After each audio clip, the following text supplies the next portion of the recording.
So this is the OnePlus 7 Pro. And well, it's a device that has been out for a little over a year now, but it's always nice to come back to these types of devices and see how well they've aged and performed over time, and to see if it still deserves a place in your pocket a year later.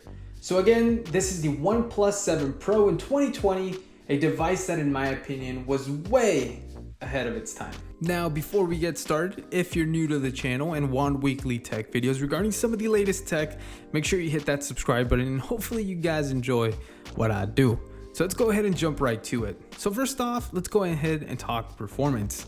Now the 7 Pro came preloaded with Qualcomm Snapdragon 855, and it's performed even for today's standards. It really holds its own, and of course it only being a few months old, that shouldn't really be surprising. Now depending on the model, you got anywhere from 8 to 12 gigabytes of RAM. This one here holds 8, and honestly it hasn't disappointed. Even several months later, it still manages to keep a super smooth experience, no matter if it's just scrolling through social media, streaming content, gaming. The normal user should be more than content with its performance.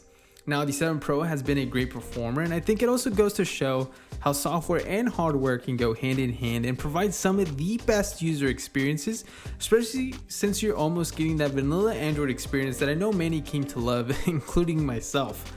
That being said, OnePlus has time and time again managed to keep rolling out software updates that keep the device from feeling stale, and not to mention that the 7 Pro is expected to receive the Android 11 update as well. So in other words, it's been good to know that this phone is still being supported a year later, and regardless of age, the phone still feels buttery smooth. Gestures are responsive, and it really goes well with having a full uninterrupted display at your fingertips, and I've yet to see hardly any issues regarding performance. Now we also have the 90Hz display that in my opinion plays a huge factor on how the device is viewed, as it's made the phone feel and look a lot snappier. And although it's no 120Hz like some of the 2020 flagships, you gotta remember that Samsung just announced a Note that's sitting at 1080p 60Hz for double the price. In addition, there aren't any limitations on keeping the device at 90Hz Full HD or Quad HD, so if you're feeling like a badass and don't mind losing the extra juice, by all means. And that brings me to my next topic,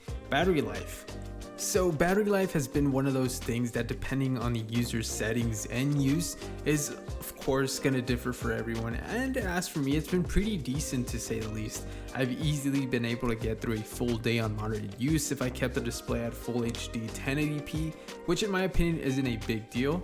Again, this thing boasts a 4000 mAh battery, and as for the few times I felt like maxing this device out, the warp charge feature was and has been insanely fast, and has easily gotten me some additional charge to get me through the day with about 6-ish plus hours of screen on time. Now keep in mind that my experience may differ from yours of course, and in addition, the lack of wireless charging hasn't been a huge deal breaker, especially because of that warp charge, but it definitely would have been nice to see here. There's also some minor improvements to the haptic motor and fingerprint scanner that have been more than welcome. It's really some of those small details that you notice when switching over to other devices. So now we know internally this guy can still perform, but now externally it really does follow with a super clean design. It's humbly one of the few phones that can offer an uninterrupted immersive display with an almost waterfall-like edge design. Now the edges haven't been a huge problem, at least for me, in terms of accidental touches. What I really did mind was that in certain angles you get this really mean old glare, but nevertheless consuming content with a display like this is really something else. Another design element / feature that we don't see so often is the addition of the mute switch, that in my opinion is probably one of its best features. And finally, the nebula blue matte finish in the back just accents the phone nicely. Although it's a matte finish, I've always managed to kind of get fingerprints all over it. I'm not sure if it's just my hands are kind of oily, but nevertheless I would get fingerprints on it. But it's held up quite nicely in terms of scratches and just regular normal wear and tear. But let's not forget about the cameras. So first, the least noticeable, the pop-up camera. So it's actually held up. I haven't really had any issues with it not retracting or with it malfunctioning. And the speed at which it comes up isn't the fastest, but it's not bad either. You should still get some pretty decent selfies. Now the overall pictures you capture are going to be usable. They aren't pixel or iPhone level, if that's what people say, but they're usable to say the least. The 7 Pro does leave a lot to be desired, but again, we can't have everything. The ultra wide was a more than welcome addition. It added some versatility, so I can't argue there.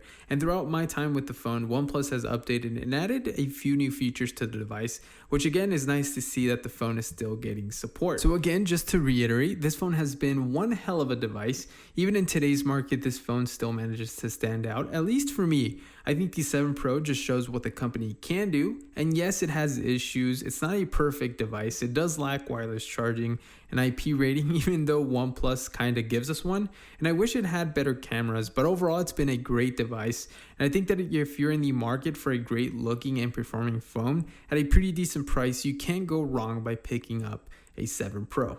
Anyways, I hope you enjoyed what I had to say. We're almost to 1,000 subscribers, so if you want to keep seeing videos like this one, let me know what you guys think down below. Do you guys still have a 7 Pro? Are you guys considering picking one up?